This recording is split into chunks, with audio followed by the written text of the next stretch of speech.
Hello, hello. It's 10:30 at night. So much for my earlier lives. All right, so please join me in taking a deep breath, whether you're on replay or if you come on live.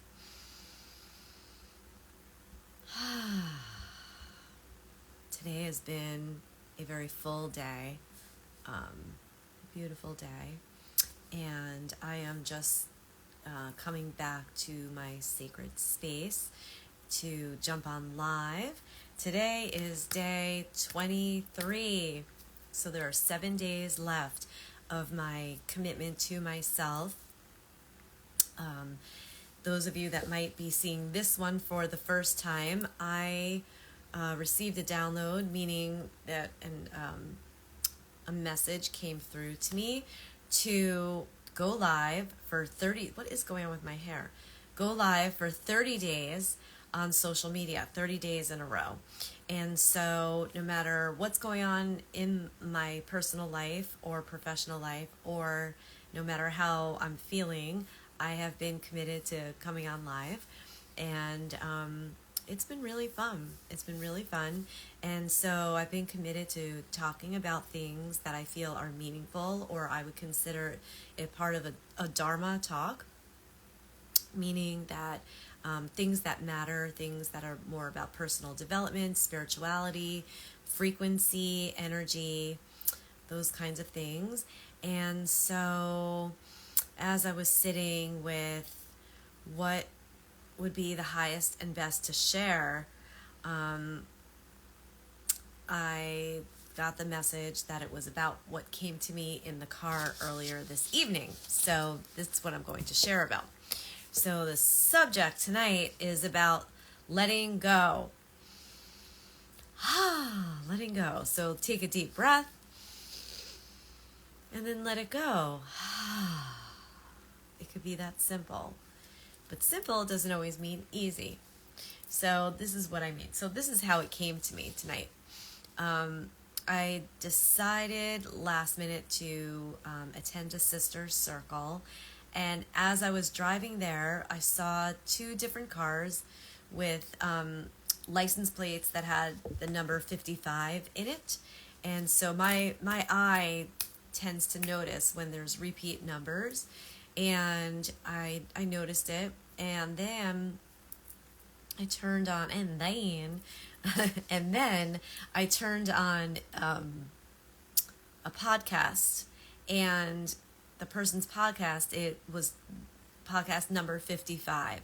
So once I saw it the third time, I made a mental note, because I know the meanings of some numbers. I don't always remember, and I really do enjoy looking it up after. And so when I looked it up, the meaning of 55 is about letting go. And it's especially about letting go of old things that are not serving you. And boom, that really hit home for me. I wonder, those of you that are watching, if that's something that you've experienced as an easy thing to do, to let things go, that especially things that are not working for you well, or has it been challenging for you? So I'll just leave you with that question for a minute. And so so it just made me think about my experiences with letting go. And I definitely have noticed that that's something that I've worked on getting better at, because as much as I can let things go, there are certain things that I don't. And I'll just take a deep breath and share. I'm just going to stretch my back. So I'm going to share, not too much, but a little personal. Hey, welcome. So we're talking about letting go, and especially letting go when something is carrying old energies and is not supporting how you want to feel. Like it's not serving you. And typically, you know when something is not serving you, and that doesn't always mean that it's easy for us to let it go. I wonder how many people can relate. So if you're on the live now, feel free to comment, and if you're watching this later, feel free to comment. How easy has it been for you? And have you noticed the times where it was super easy? You knew something wasn't feeling great and you were like, I'm out, I'm done. Now, typically we do that when we have had experiences of the opposite of that, right? So I know, and then sometimes, obviously, it's not the moment. I'll give you the asterisk. We don't let go of things the moment that things aren't going well and say, oh, it's not serving me, and use that as a way to be avoidant, to have avoidant behavior. Of course, especially with people, places, and things that are important to us, we want to do the work in the relationship, right? That's how we grow. But it does get to a point sometimes where it's becoming obvious that that things are not shifting, right? And so I'm going to talk about a few ways to let go, right? Because I have had personal, as an honest share, I have definitely had experiences where I would have been better served to let go earlier. Now, I will not say that I fully regret, because I've helped so many people through my coaching and even in my personal life to let go sooner based on my experience. So it gave me confidence to share, and I never tell people what to do, but I do share my experience so that people can understand where they're maybe holding on out of fear, or are they putting the work into the thing. So how do you, let's first get to the discernment of the letting go part. Now, letting go doesn't always mean that ending the relationship, right? Letting go can also mean letting go of the dynamic, right? So maybe you shift the dynamic in the relationship in order to be able to move forward. And when I say relationship, I am not only meaning intimate relationships, but I'm talking about all kinds of relationships.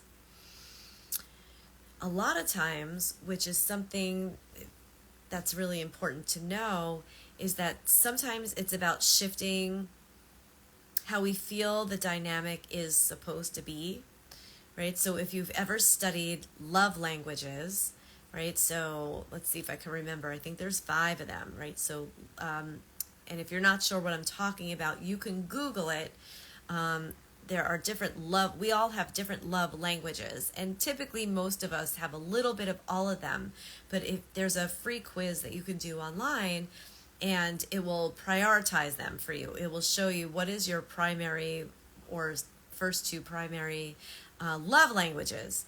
So what are love languages? They are physical touch, right? So that would be like hugging, kissing, holding hands, putting your hand on somebody's back.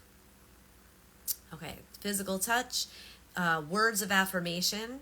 So that's like, good job, you're amazing, I love you, right? So physical touch, words of affirmation, gifts, that's self-explanatory, and quality time, right? So quality time would mean, the way I show love is by inviting you to go with me to the concert, or to go for a ride, or go to the park, or go to the beach. So that's quality time. And now let's see if I can remember. It always seems that there's one. So what did I say so far? Physical touch, words of affirmation, quality time.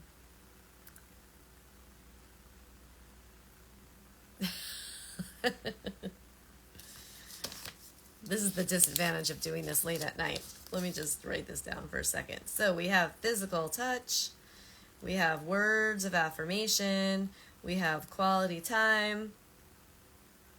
I don't know. Anyway, I can't, you know what it is? I think it's because I'm live that it's like the pressure to be on. But anyway, so the whole idea, I've definitely gone on a tangent. So, letting go. We'll go back to the letting go and let that part come back to me. How many of you lose your train of thought in the middle of a sentence? Okay. So, yeah, the whole idea is, I wrote some notes down. That's why I'm looking down. But I did not expect to be talking about that. So I kind of threw myself off track. So let me just back up to the beginning and get back into my heart.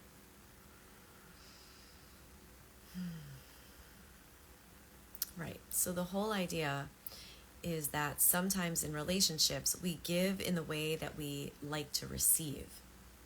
So if you have your love language is that, let's say your primary love language is gifts, right?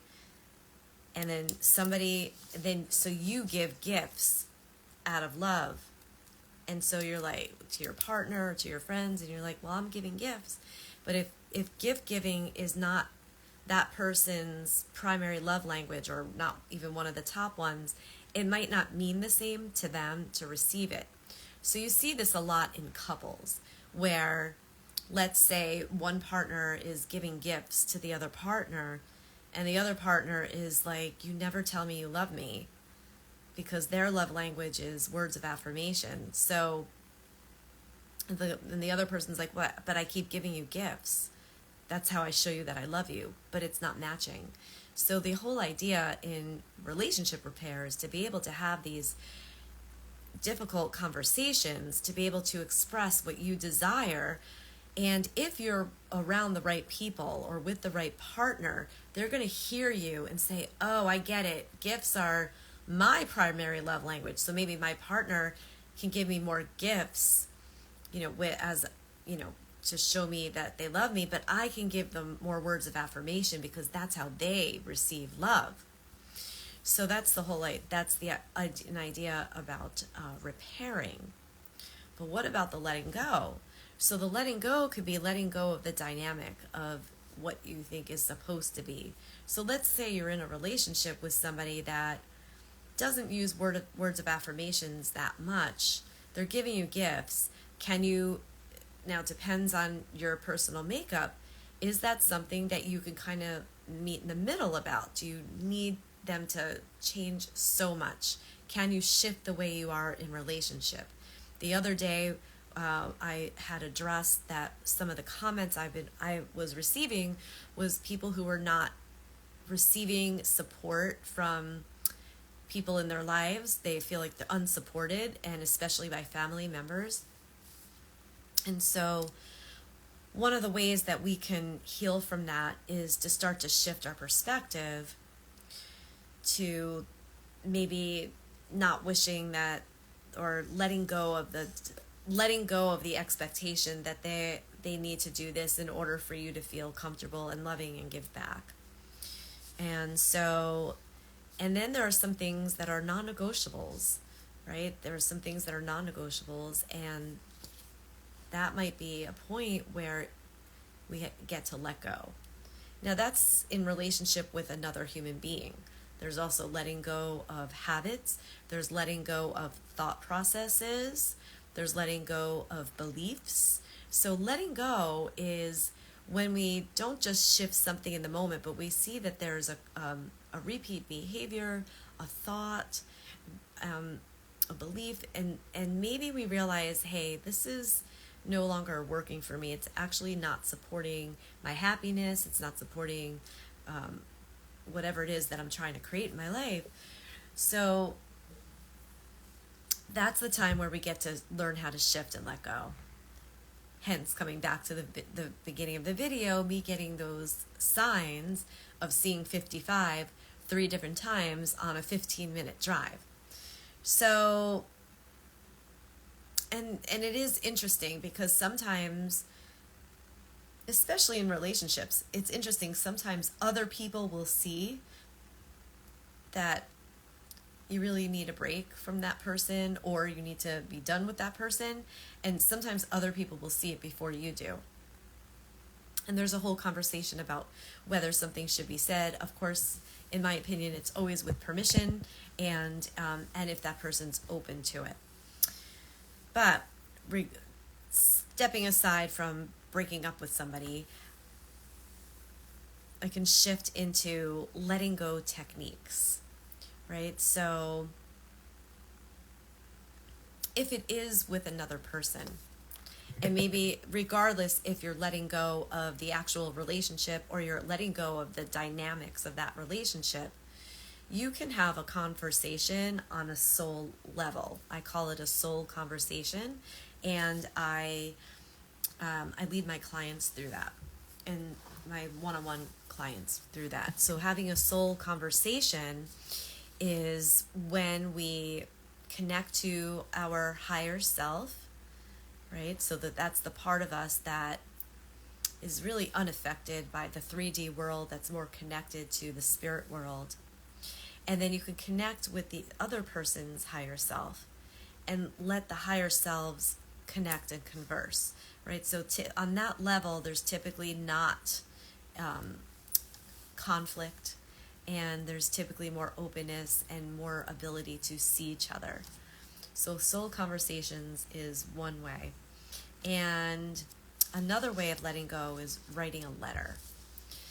So typically, most of the time, we write a letter and we don't send it if we're just wanting to release, right? So the writing a letter and not sending it gives you the permission to basically regurgitate your feelings without having somebody having to be the recipient of your regurgitation, right? So sometimes you need to just get things out and let it go, so you can write the letter, write it, as use all the words that you want. There's no filter.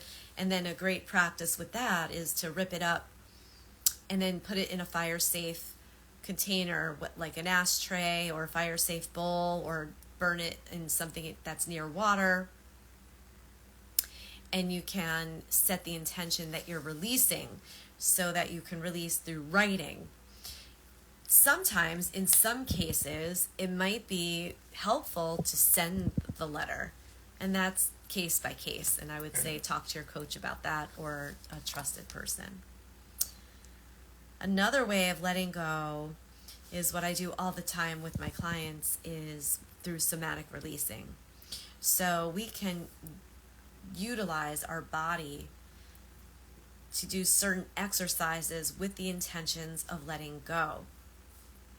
So I'm trying to think what I can share here. So for instance, even just little ways, like kind of flicking things out. I like to use sound too. So I just recorded a video for a private client that we were talking about breaking the chain. And so we kind of used this somatic exercise. I can't show you the whole thing here, but basically we had our arms like this, and we're right? So we use the breath, we use sound, and the body. And we repeated that over and over and over again in the mindset of knowing what it is you're letting go of. And so we're not setting that intention to hurt somebody. It's just to move the energy out of your body. So somatic releasing is a great way to let go. And one of the most difficult parts of letting go is to fully feel it and grieve it. And this is one of the more challenging ways of letting go for people. And this is why you see, people who have gone through traumas. A lot of people, not everyone, this is where addiction comes up, and distraction, right? So all kinds of addictions, like even something like going shopping or staying busy all the time or working a lot, or it could be sex and drugs, it could be alcohol, all those things that distract us so that we don't release, we don't want to feel it. And so grief can lay in your body for a really, really long time. and turn into some things that are not helpful or healthy. And I talked about that in a previous video. So those are some ways to let go. Just right. So spiritually through the soul conversation, and then using your brain to hand, writing regardless of whether you send it or not. Most of the time, don't send it. Sometimes send it. If you are sending a letter, I would say write it and let it sit at least 3 different times. Like write it, let it sit for a day, revisit. Write it, let it sit for a day, revisit. So that this way you can edit it and less is more. So I would say, if you're writing something, I typically write a whole bunch of things. If it's something that I'm sending, usually like 50% of it gets deleted before it ever goes out. So, and then of course, the writing, and turn it into a ritual and burn it. And then of course the somatic releases. I just showed you one about breaking the chains. And there's all kinds of movements that we can do that help us let go. Dancing is a way of letting go. And I mean dancing with intention. Like, I want to let this go. So I'm going to move with this. And, maybe you're pressing your arms outwards, or however you want to dance. A static dance is really great for that. And then letting go is also about making a decision. Right? So, and making a decision is about being honest with yourself. So letting go might mean going into the parts that are hurting, the parts that aren't working, and also letting go of our beliefs about the situations. Like I'm right, they're wrong, I'm light, they're dark, right? And doing some of that inner work can shift your perceptions, shift the way you look at it, so that it might be easier to let go, or especially easy to let go of the way you've been thinking about it, right? So just if you're looking at something like, well, they're wrong, I'm right, so you can maybe look at, we did talk about this in another video about mirroring, right? Where other people might mirror things inside of you. So maybe having compassion and seeing like, well, where have I been that way? Or if you think that a relationship dynamic should be a certain way and it's not, and you've asked the other person to like, hey, can we do it this way? And they don't want to meet you there. I guess this is another one. This is really acceptance of that. So if there's something that's a non-negotiable for you, like I can't think of something right now, but if there's something that's a non-negotiable for you and you've openly talked about it in a constructive way. So if you are going to talk to somebody about your needs using I terms, like I desire and require this because it makes me feel, not you made me feel this, or you're blaming the other person, or you don't do enough of this, you don't do enough of that. That'll just push somebody far, far away. But you can, if you have spoken to somebody in a constructive way and it's direct and it's really important to you and it keeps happening, at what point do you let go? And maybe sometimes letting go is not a forever letting go. Maybe sometimes it's just about putting the boxing gloves down and saying, I'm going to just kind of take a moment, right? So letting go could be situational, like take 3, like with kids, we tell them take 3 deep breaths, right? So why not with adults? Like maybe it's, I'm going to go for a walk for half an hour. Can we come back and revisit this? So that's a form of letting go. And letting go energetically is, in my opinion, more of a feminine way of being. So the masculine energy is about, oh, we need to get this done, and this done, right? So it's about getting things done, figuring out the how, right? Let's resolve this issue. I'm going to tell you what I need, and you're going to comply, and then we're going to be happy. And that it doesn't always work that way. And so sometimes it's about flowing, sometimes it's about flowing, and flowing comes from compassion, and that is all in the feminine essence. So that's about, okay, well, they can't meet me there, so I'm going to flow with that, and how can I fulfill some of my own needs, right? Or place myself in other scenarios where my needs will be filled. So when you're coming up with other solutions, maybe with taking the pressure off of that person who can't meet you there, that's a form of letting go. So, and that ties into what I said last night, that quote from Sahara Rose, that people are mostly reacting or acting from their traumas. They're not trying to hurt you. So if you're saying, hey,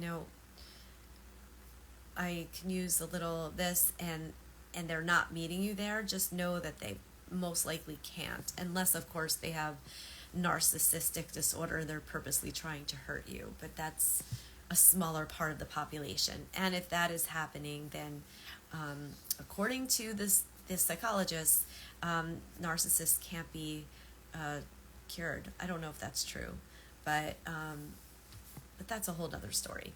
But all I can talk about in this moment is some of my experience where I had knowings.